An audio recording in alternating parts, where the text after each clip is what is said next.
Hola, buenas noches a todos. Es un gusto estar aquí con ustedes. Me da mucho gusto, padre, tenerlo otra vez con nosotros.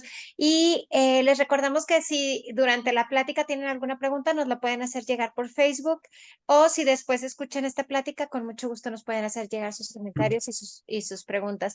Pues bienvenido, padre. Muchísimas gracias y igualmente un saludo a todas y todos y con muchísimo gusto hoy compartimos o continuamos nuestras reflexiones, compartimos las reflexiones. El día de hoy le hemos llamado cómo se fortalece la mente en el proceso espiritual. También podría ser si el proceso espiritual fortalece la mente, ¿verdad? Ese sería, digamos así, como nuestro objetivo. Quisiera empezar con una serie de preguntas que nos enmarcan un poquito la cuestión. Y las hago de la siguiente manera. El alcoholismo, por ejemplo, ¿no? Hay mucha gente que es víctima de alcoholismo. La culpa la tiene el alcohol, sería así, está la botella, o es el responsable. O, por ejemplo, también, pues el tabaquismo. La culpa la tienen los cigarros, o la adicción al Internet. ¿La culpa la tiene acaso el Internet? Sí, ¿verdad? Y esto pues nos lleva también a preguntas que tienen prácticamente la misma estructura. Si yo me siento infeliz, ¿la culpa la tienen los otros? Es decir, del propio estado emocional. O, por ejemplo, si una persona me embabuca, no sé cómo decir, me confunde, la culpa la tiene la persona, o sea, la persona es la que me confunde. Y bueno, siento mucho, vuelvo a tomar un poco temas de antes, ¿verdad? Si una persona al practicar yoga o reiki deja la fe cristiana, la culpa la tienen esos ejercicios, ¿verdad? Claro que las primeras preguntas son muy claras.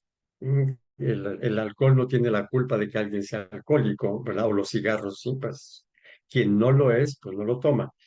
Un poquito más complejo y complicado es esta cuestión, ¿no? De que hay muchas personas que le tienen miedo a ciertas prácticas porque esas prácticas serían las responsables de abandonar la fe. Por ahí, entonces lo ponemos así como una cuestión de inicio. Y para ello quisiera retomar, aunque pueda ser repetitivo un poco, pero después vamos a ampliar los argumentos. Quisiera mencionar tres testimonios que aparecen en las redes. Bueno, dos aparecen en las redes, otro aparece en video manipulado, pero está también el libro y eso que ya lo vimos anteriormente, ¿verdad? Y pues nos ayuda a tener una perspectiva más valiosa, ¿no? Más verdadera.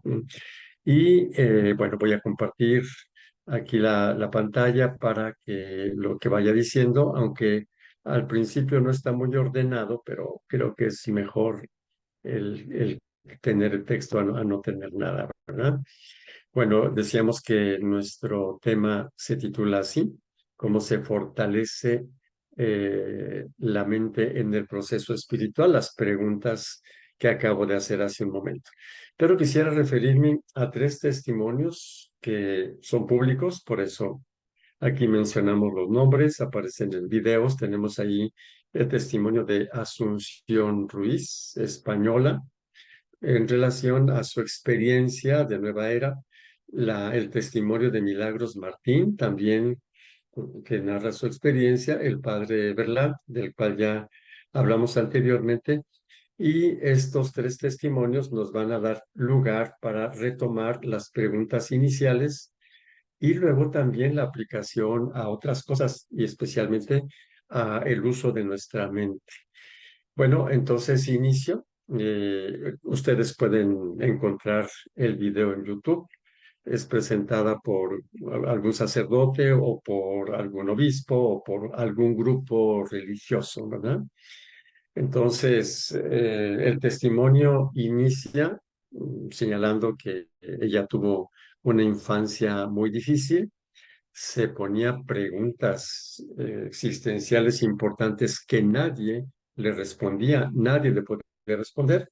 Entonces, buscando, pues le cae por ahí un libro, una invitación a un maestro espiritual, a una maestra espiritual, practica el Reiki y ahí le dicen que el Reiki es sanador en 3 niveles, que el primer nivel es físico, el segundo no sé qué cosa, el tercero es sanación espiritual. Lo empieza a practicar, ¿verdad? Con esas creencias mágicas de un curso va a otro curso y en cada curso le van convenciendo de más cosas. Ella dice cursos muy dispares, ¿verdad? Muchos de ellos impregnados de ocultismo, de magia, ¿verdad? Y ella dice, bueno, pues a uno le meten ideas sin que se dé cuenta, ideas y creencias, y habla de que un sobrino entró a esas cosas y terminó en un hospital psiquiátrico. Llega un curso en el que la maestra espiritual se dice que es una diosa, pero que se encarnó, total, termina mal ese asunto, ¿verdad? En problemas casi legales, ¿no? Y bueno, entonces menciona todo esto así. Inicia por la práctica del Reiki con ese adoctrinamiento y luego más adoctrinamientos independientes, ¿no? Del Reiki.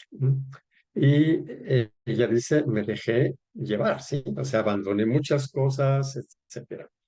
Señala que para ella el atractivo de la nueva era es el hecho de que les convencen de que pueden conseguir de forma fácil e inmediata lo que quieran, si todo está en tu mente, etcétera, etcétera. Un lenguaje bello, les mencionan a Jesucristo, total que todo está confundido en eso, sí. El lenguaje parece valioso, de alguna manera les crean una autoestima falsa, haciéndoles creer que son Dios, ¿verdad? Y bueno, todo ese asuntito. ¿Dónde está la crítica que haría ahora? Bueno, dos fundamentalmente. Primero, que identifique una práctica, ¿verdad? Que es el Reiki con toda la doctrina que le dijeron sobre eso. No es lo mismo, como lo vamos a ver un poquito más adelante, también con otros ejemplos de tipo cristiano católico, de nuestras prácticas, que también tienen algunas este esquema que estamos ahora señalando, ¿sí? Entonces, digamos que se ofrece un camino fácil para resolver todos los problemas, para que los espíritus o no sé quién le resuelvan fácilmente las cosas. Luego también muestra preocupación porque dice hay gente católica que practica el Reiki. Aquí la segunda observación que haría es que ella tuvo, digamos, el inicio de la práctica del Reiki con todas estas ideas, pero hay gente que no tiene todas estas ideas ni se las asociaron a eso. Lo mismo el yoga y cosas por el estilo, cosas que vamos a ir aclarando un poquito más adelante. O sea, hay gente que no tuvo esta experiencia. Aquí la práctica, una práctica muy concreta, como es el Reiki, que es una práctica física, ¿sí? Está asociada, pegada a muchas ideas de sanación fácil y todo lo que hemos comentado ahora, ¿verdad? Se fue desanimando de esto, se fue al hinduismo, ¿verdad? Pensó que había encontrado una fuente más viable, también se desanima y finalmente se encuentra con Cristo, regresa y fabuloso el encuentro con Dios. Aquí la primera cosa que señalaría es que se encuentra con Cristo, pero falta aclarar muchas cosas. Ahora falta el seguimiento de Cristo a lo largo del tiempo. Y es una de las cositas que vamos a hablar en un momentito más. Si se va dando el seguimiento de Cristo y va creciendo espiritualmente, la pregunta sería, ¿seguirá entendiendo esto de la misma forma o su crecimiento espiritual hará que todo esto se vaya entendiendo de una forma más clara, con mayores distinciones? Y lo vamos a ver un poquito más adelante. Pero quisiera pasar al siguiente testimonio, testimonio de milagros. Igualmente, inicia con una confusión existencial fortísima. Está en búsqueda de la verdad, no sabe qué es verdad y qué no es verdad, ¿no? Y entonces viene pues una instancia que le dice dónde está la verdad. Tiene contacto con el curso de milagros y con el libro El poder de la hora, que ya comenté en otra ocasión, ¿verdad? Y en base a eso creyó que esas prácticas y esas ideas le resolverían sus problemas o el problema fundamental, ¿sí? Y en esa situación prácticamente hay algo parecido al testimonio anterior, o sea, asume lo que sea prácticamente, ¿no? Y lo mismo, ¿no? Se repite, ¿no? El hecho de que la oferta que le dan es un crecimiento fácil, seguro, ¿sí? Y claro que con determinadas ideas en las cuales se considera que todo depende de la alimentación, se obsesiona por la alimentación, le hablan de forma completamente negativa a la medicina alopática, ¿verdad? Aquí es donde yo veo por qué se le tiene tanto miedo a las medicinas alternativas, ¿verdad? Porque hay este tipo de situaciones bien concretas. La convencen de que el cuerpo no existe, ¿verdad? Como lo dice el curso de milagros, ¿sí? Y ella lo dice así, dice, es como si se me fuese desmoronando mi pensamiento, ¿sí? Sí. Eh, Sin embargo, bueno, bueno, también otra cosa, renuncia a su profesión, arquitecta, me parece que arquitectura, sí, estaba en su trabajo en la construcción, sí, y digamos que la convicción o algo así que le dan con todas estas cosas hace que deje todo para dedicarse a esto, ¿no? Por eso es por lo que el desengaño es mucho más violento. Y empezó a haber incongruencias en su maestro y cosas por el estilo, se fue desanimando y cuando llega al desengaño total de todas esas creencias que considera mágicas, ¿no? Y que le llevaron a abandonar todo, entonces pone mal. Encuentra un sacerdote que le ayuda a regresar a su práctica cristiana y resuelve. Igualmente, habla de todas estas cosas como cosas muy peligrosas. Y vuelvo a repetir, de nuevo, mm, digamos que el haber recurrido a esas prácticas con todas esas ideologías, de que es un camino fácil, seguro, etcétera, al desanimarse, entonces inicia un camino espiritual en el inicio y percibe todas estas cosas como sumamente peligrosas para todo mundo, porque fueron peligrosas para ella. Igualmente nos hacemos la pregunta, ¿qué pasará si sigue creciendo en su fe cristiana, desmitizando cosas, el seguimiento de Cristo, fortaleciéndose en la caridad? Si después de un largo proceso sigue considerando que esto es igualmente peligroso y cosas por el estilo. Nos hacemos la pregunta. El tercer testimonio, este lo vimos con más amplitud, es del padre Berland.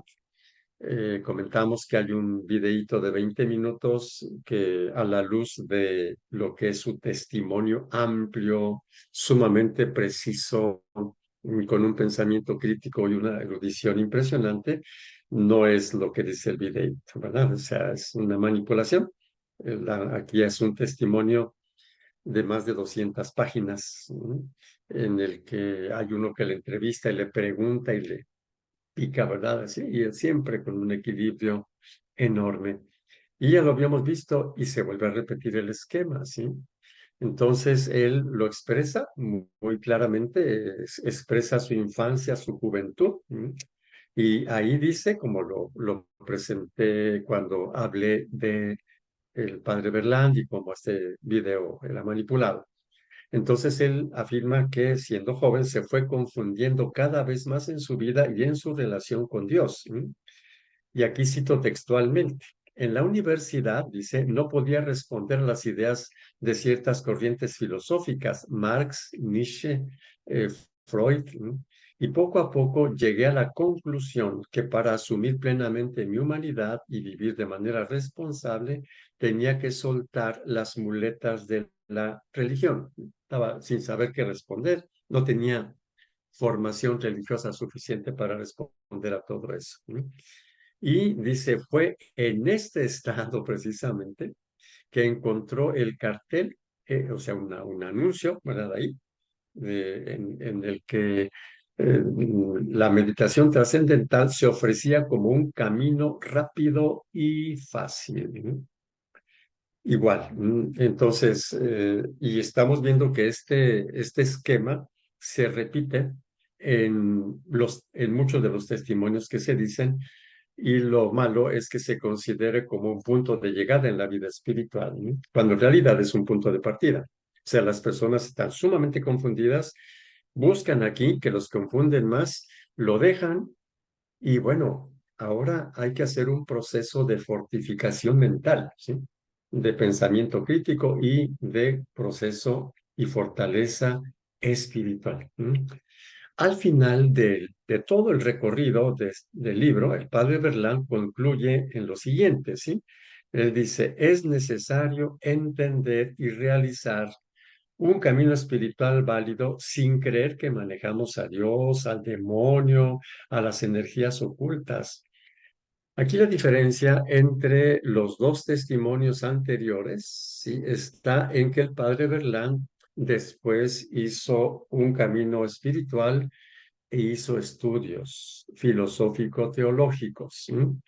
Después de que dejó al gurú, regresó a Bélgica, volvió otra vez a involucrarse en algunos grupos que no son católicos, aunque tuviesen esa apariencia.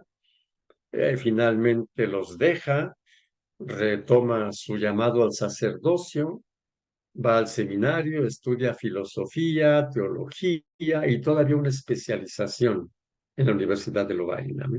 Y concluye esto, a diferencia de los dos testimonios anteriores. Dice, es necesario realizar un camino espiritual válido para no creer que nosotros estamos manejando a Dios, al demonio y a las fuerzas ocultas, ¿no? Mucha gente le tiene miedo al ocultismo. El ocultismo quiere decir que hay quienes por acá en lo bajito consideran que hay fuerzas ocultas y las manejan, que fue lo que le pasó a, a, una de estas dos, bueno, de Asunción, en el que a través del Reiki le hacían creer que manejaba fuerzas ocultas de sanación. Es el ocultismo. Pero una cosa es las creencias, esas fuerzas, afirmar cosas que no están comprobadas, como son esas energías, con una práctica que puede tener efectos limitados, ¿verdad? Pero puede tenerlos. No, nada que ver con espíritus, ni mucho menos de eso. También el padre Berlán concluye que hay que diferenciar entre oración auténtica y ejercicios de preparación, relajación, etcétera. Tales ejercicios no están condenados por la Iglesia. Ya lo vimos en un documento que el padre Berlán cita varias veces en ese libro, ¿no? Y es la carta a los obispos sobre algunas prácticas, ¿verdad?, que preparan para la oración para que no se confundan con oración. Y también el padre Berlán concluye, ¿sí? Es muy importante desarrollar la conciencia del propio yo, del propio centro espiritual que es el responsable de todas nuestras expresiones. Nosotros, nuestro centro personal y nuestro centro espiritual es el responsable, no son las prácticas, como no lo es el cigarro, como no lo es la botella de vino, los responsables de que alguien sea alcohólico, fumador o cosas por el estilo.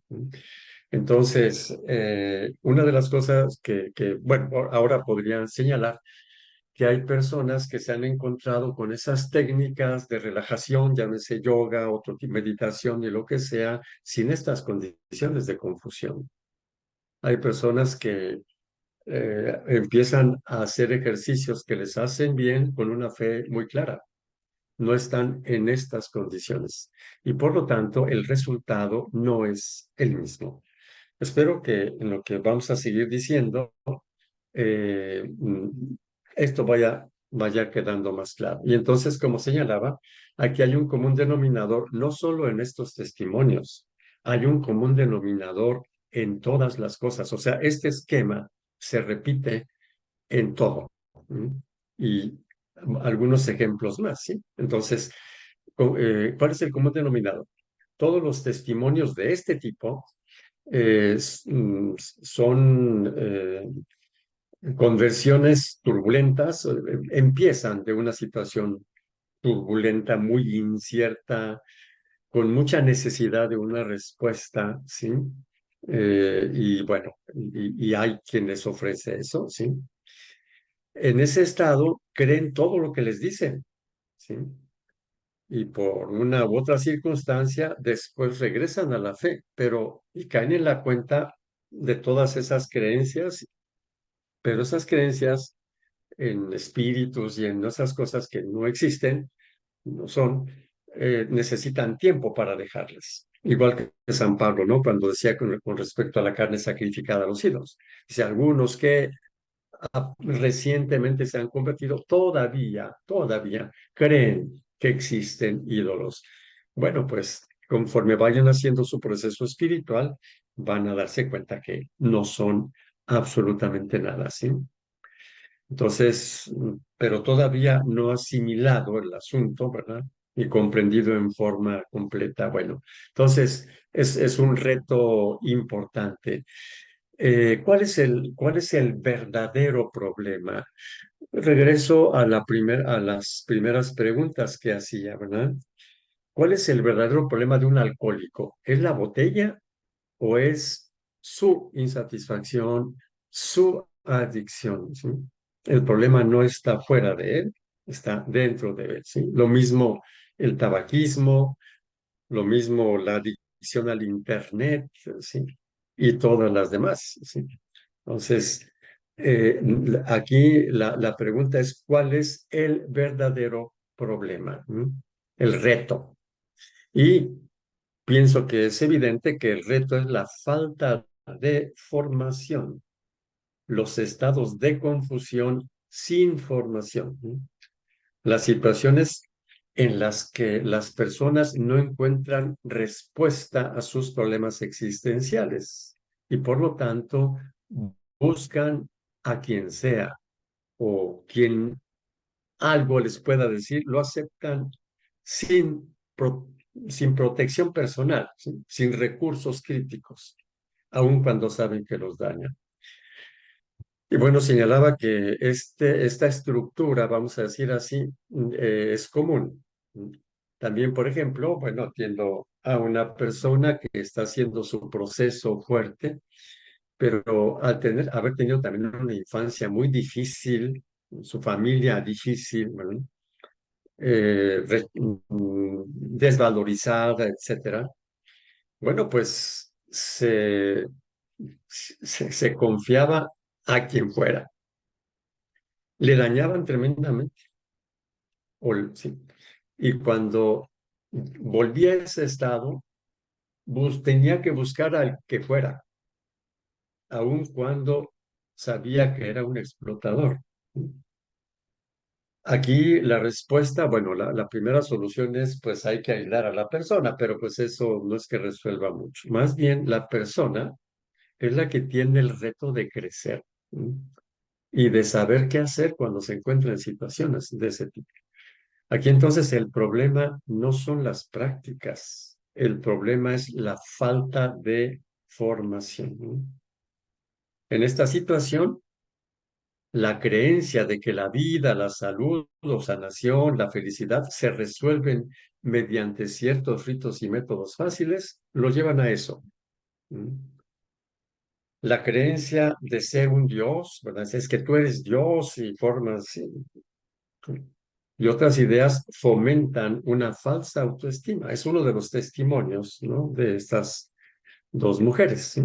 Dice, hacen que tú te creas Dios, etcétera, que sería el ofrecer una autoestima falseada, un tema que posiblemente podamos tratar, en qué consiste la verdadera autoestima y qué tiene que ver la autoestima con la vida cristiana, con la espiritualidad. Pienso que puede ser un tema que pronto veremos, ¿sí?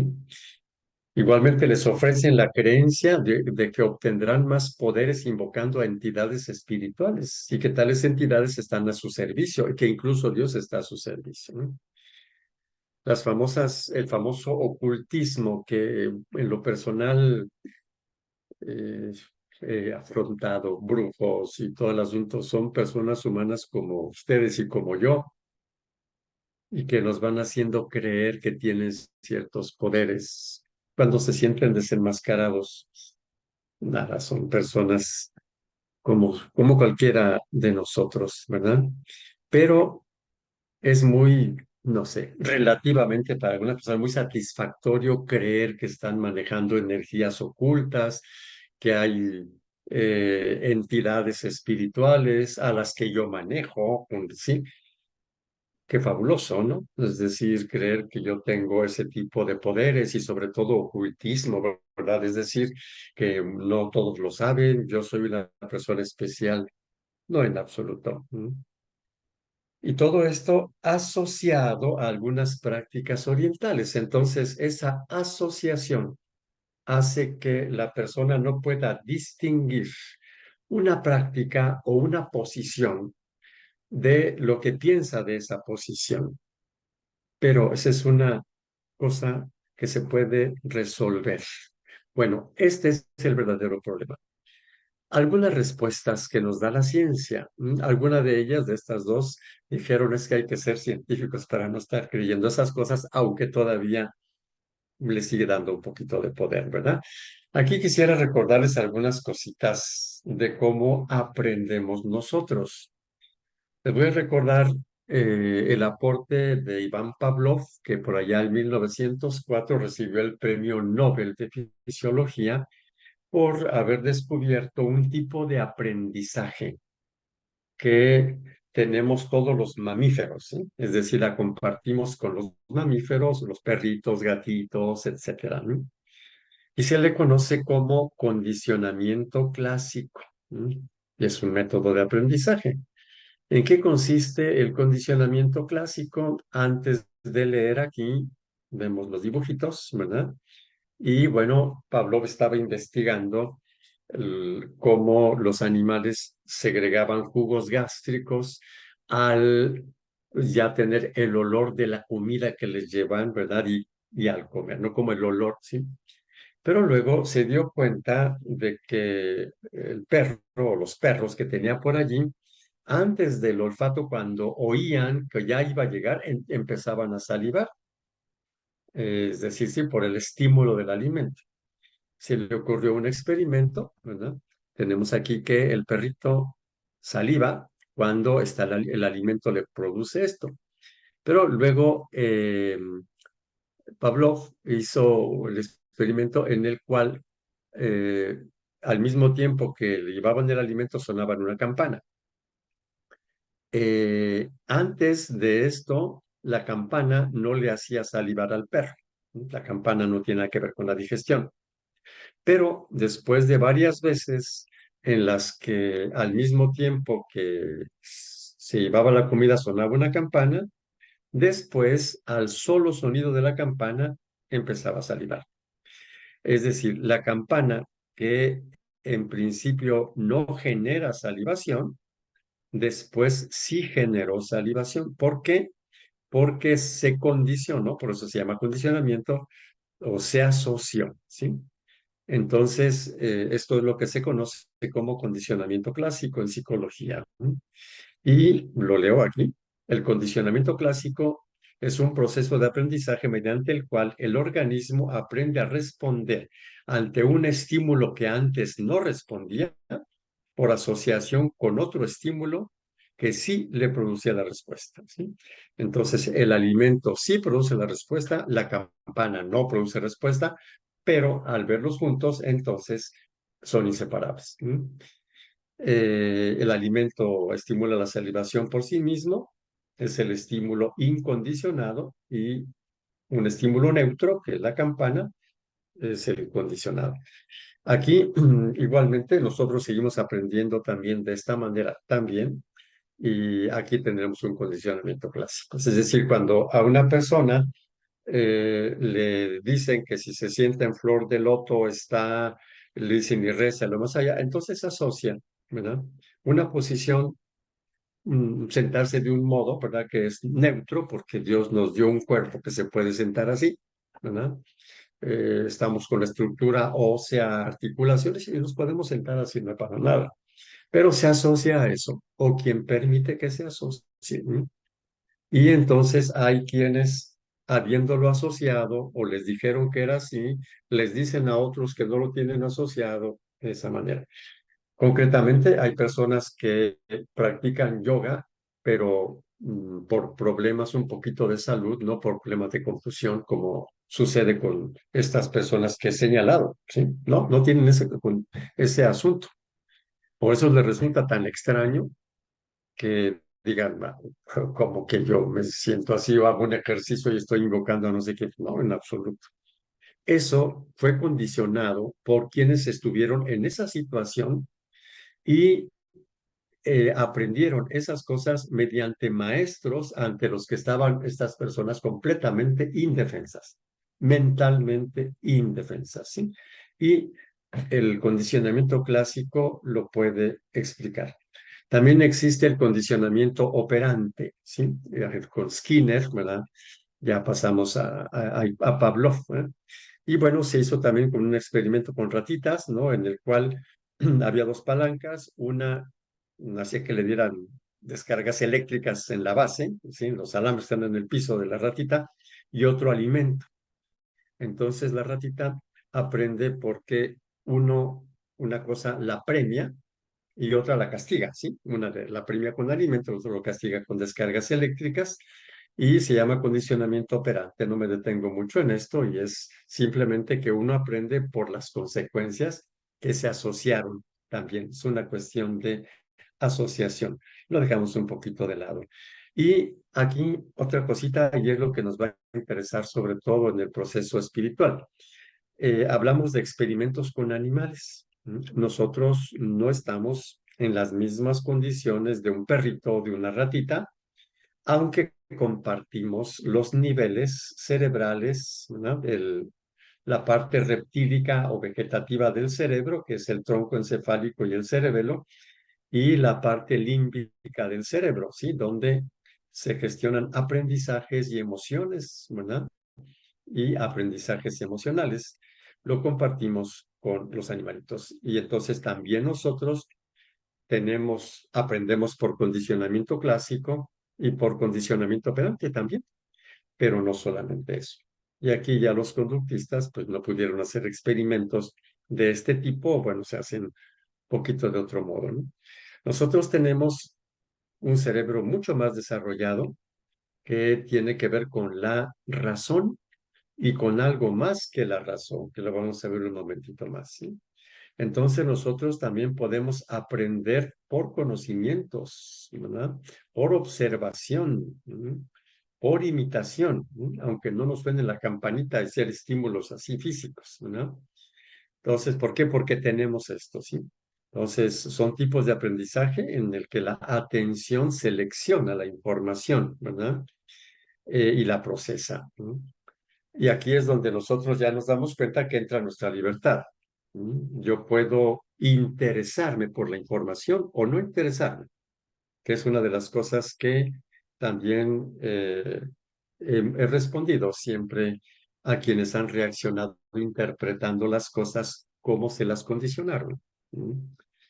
Si alguien va a una conferencia y la asustan con el libro del Apocalipsis, claro que aquello de lo que le hablaron, ciertas prácticas, generan lo que verbalmente fue dramático, ¿no? O sea, es asustando a la gente. ¿Mm? Entonces, eso, bueno, vamos a llamarle condicionamiento, pero si alguien me dice, no es cierto, vaya a comprobarlo, ya yo puedo aprender, por decisión personal o no aprender. ¿Sí? Es decir, no darme el tiempo, no hacer el esfuerzo. ¿Sí? Entonces, nosotros, claro que tenemos el condicionamiento clásico, claro que nos pueden asustar y todo lo que vimos en los testimonios de estas personas, sí, sí lo pueden hacer, pero también nosotros tenemos instancias superiores, ¿sí? Y todavía más, ¿sí? Tenemos la capacidad de un aprendizaje inteligente y crítico, y más que eso, ¿sí? Aquí tenemos otra imagen del cerebro. Tenemos el cerebro reptílico, lo compartimos con los reptiles. Tenemos el cerebro límbico, lo compartimos con los mamíferos. Tenemos la corteza cerebral que nos da la capacidad de razonar, hablar, etcétera. Y tenemos la evolución del cerebro hacia la frente, ¿eh? Las zonas prefrontales, que son aquellas que pueden percibir valores, ¿sí? Ponerse metas valiosas de futuro, permiten o nos hacen capaces de vernos a nosotros mismos y de proyectar ser mejores personas o no proyectarlo, interrogarnos por las bases razonables y racionales de lo que lo que nos dicen o hacemos, ¿verdad? Etcétera. Y además también es un centro que integra emociones, ¿sí? Aquí, aunque luego lo voy a seguir desarrollando un poquito más, yo creo que no es lo mismo que a una persona, usé el verbo embabucar, ¿verdad? La embabuquen porque no ha desarrollado estas instancias racionales ni tampoco sus decisiones personales y valores, ¿no? No es lo mismo, ¿no? Y aquí es donde entonces entran pues nuestra diferencia, vamos a decir así, con los animales, ¿no? Y en ese sentido, cuando alguien dice, es que si tú te sientas así, estás invocando a no sé quién, y así son todos los seres humanos, es decir, todos parejos, ¿no? Es decir, no hay nadie que sea libre de esto. Entonces, se está teniendo una antropología monolítica y dependiente. ¿Qué quiere decir antropología? Una idea del ser humano, ¿no? La manera como se entiende el ser humano. La antropología filosófica es la reflexión filosófica sobre el ser humano y su naturaleza. Entonces, pues no es correcto, no es justo, no está fundamentado el hecho de creer que todos los seres humanos están a la deriva de quién sabe qué, somos dependientes, ¿sí? Y la vez pasada, hace 8 días, hacíamos esta distinción, ¿no? Entre mente fuerte y mente débil. ¿Pensarán igual? Recordaba hace 8 días esos espectáculos de los hipnotizadores, ¿no? Que lanzan las palabras, ¿verdad? Para hipnotizar a la gente y hay quien no se hipnotiza. Volvemos otra vez a las preguntas iniciales, ¿sí? ¿La persona se hipnotiza porque el hipnotizador es muy poderoso o porque son muy sugestionables los que se hipnotizan? Claro que es la segunda, porque los que no se hipnotizan, pues por mucho que el hipnotizador sea un genio para hipnotizar, no hipnotiza. ¿No? No, no los puede hipnotizar, eso está comprobadísimo. ¿No? Entonces, no podemos decir que todos los seres humanos son hipnotizables o todos los seres humanos son igualmente sugestionables. Eso no se puede sostener. Si una persona es muy sugestionable y la embabucaron, pues le embabucaron a ella. El problema es que crea que como le embabucaron a ella, a todo mundo, ¿sí? O sea, les pasa lo mismo a todo mundo. Pues no, señor, no sucede así. ¿Mm? Entonces, cuando una persona es sugestionable, vive confundida, está a la deriva de cualquier maestro de vida. ¿Mm? Pero si hace un proceso espiritual, ¿acaso sigue siendo igual de sugestionable y confundida? ¿No? Todo mundo está en esa condición. Si la respuesta a estas preguntas es afirmativa, es decir, que todo mundo es sugestionable, aunque haga un proceso espiritual, entonces yo diría que el proceso espiritual no sirve para nada. Pues, yo les preguntaría, sí, entonces las personas que creen que si se sientan de un modo están invocando a no sé quién, es decir, una fe tan frágil y hacen un proceso espiritual, siguen en la misma fragilidad. ¿De qué sirvió entonces este? Entonces, no podemos sostener absolutamente eso. Entonces, y por eso las preguntas, todos los seres humanos son esencialmente títeres, son dependientes y son las preguntas que había puesto al inicio, ¿sí? Y como comentaba, esta estructura de dependencia no se refiere solo a la nueva era, se refiere a todo. Ya puse otro ejemplo, ¿no? La dependencia de personas opresoras. O sea, hay gente que está a la deriva de quien les maltrata y de quienes sí, abusan y todo. Pero su condición de indefensión es la causa. ¿Mm? Si yo no quiero estar a la deriva de cualquiera, pues crezco, crezco espiritualmente, crezco en autonomía. Y pongo un ejemplo de nuestra religión católica. Dentro de la iglesia también se dan desviaciones en este mismo sentido, ¿sí? Por ejemplo, cuando entra una persona a una iglesia, va derechita a una imagen para sobarla, estando el Santísimo expuesto, al cual en mi caso le hacen, o el momento de la consagración en la misa, ¿sí? Entonces, uno dice, a ver, esta persona no estará dependiendo de una imagen, de una estatua, como el otro estaba dependiendo de un gurú o de quién sabe qué cosas, ¿sí? Y claro que hay esto, hay personas que están dependientes de una imagen. ¿Cuál es la solución? ¿Quitar las imágenes? No tenemos esa solución. La solución es que esas personas se formen, esas personas crezcan, ¿verdad? Y que se formen. Entonces, por eso digo, dentro de la iglesia se dan desviaciones muy devotas, o sea, va la gente muy devota ahí a la imagencita y a la Eucaristía, ni caso. Se divinizan ciertas cosas o prácticas, ¿verdad? Se hace consistir la santidad en ritos, ¿verdad? Y lo peor, creer que manejamos a Dios con esos ritos, ¿sí? O sea, yo voy a hacer esto para que, etcétera, etcétera. Y recordamos lo que era una de las conclusiones maravillosas del padre Berland, ¿no? Es decir, que tenemos que dejar atrás esa creencia de que nosotros manejamos a Dios con una novena o quién sabe con qué cosas, ¿no? Aquí entonces vamos un poquito hacia nuestra conclusión de esta noche.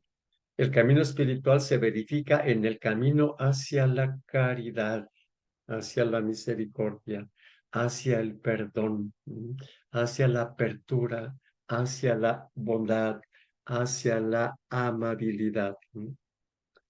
Y para esto se paga un precio largo. No es así de que llegué y ya entendí todo. Un precio largo de purificación. Y pienso que la semana que viene hablaré de este proceso de purificación en base a la palabra de Dios y a los grandes verdaderos maestros de vida espiritual, doctores de la iglesia, como es San Juan de la Cruz, por ejemplo, ¿sí? En el cual se ve que es importante los cambios de mentalidad, es decir, que vayamos dejando modos de pensar, ¿no?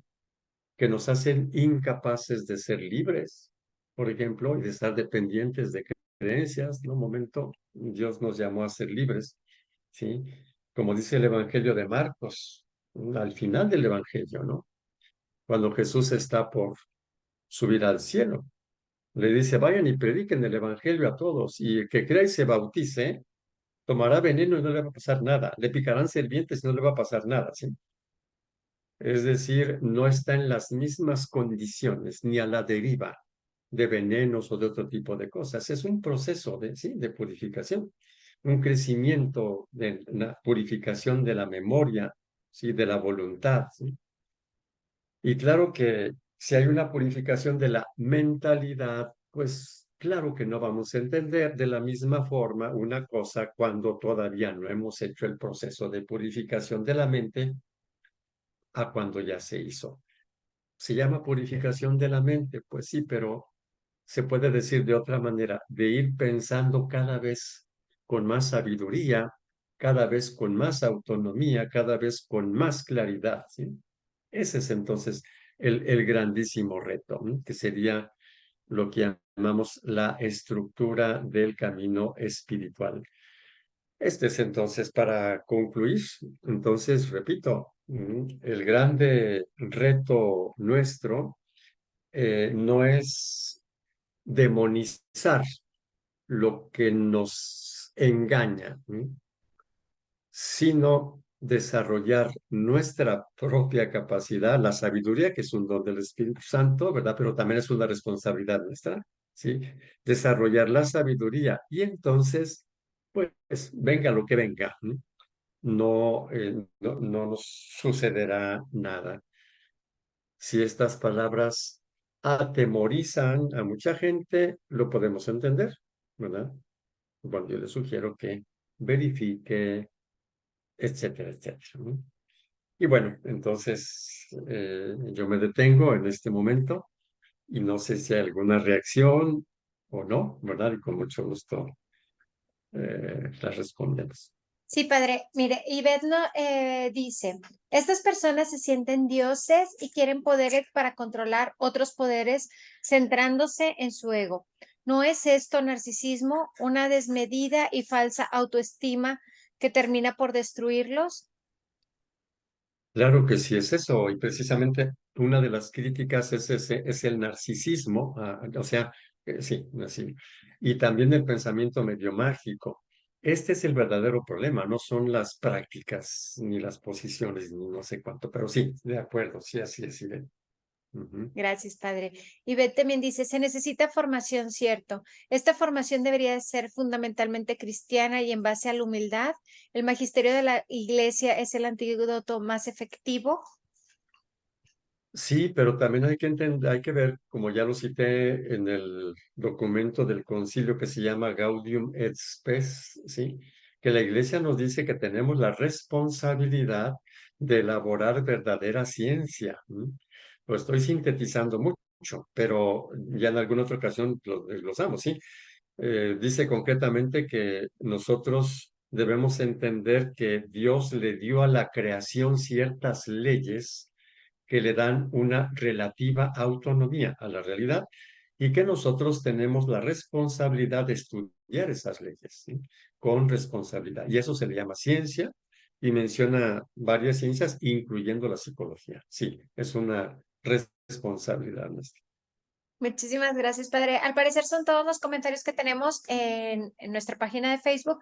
Recibimos un comentario en nuestro canal de YouTube y es de la plática de la semana pasada. Luis Cervantes dice, Eric Fromm, buen día, padre Octavio y Gisela. Eric Fromm distinguía dos tipos de autoridad, la irracional y la racional.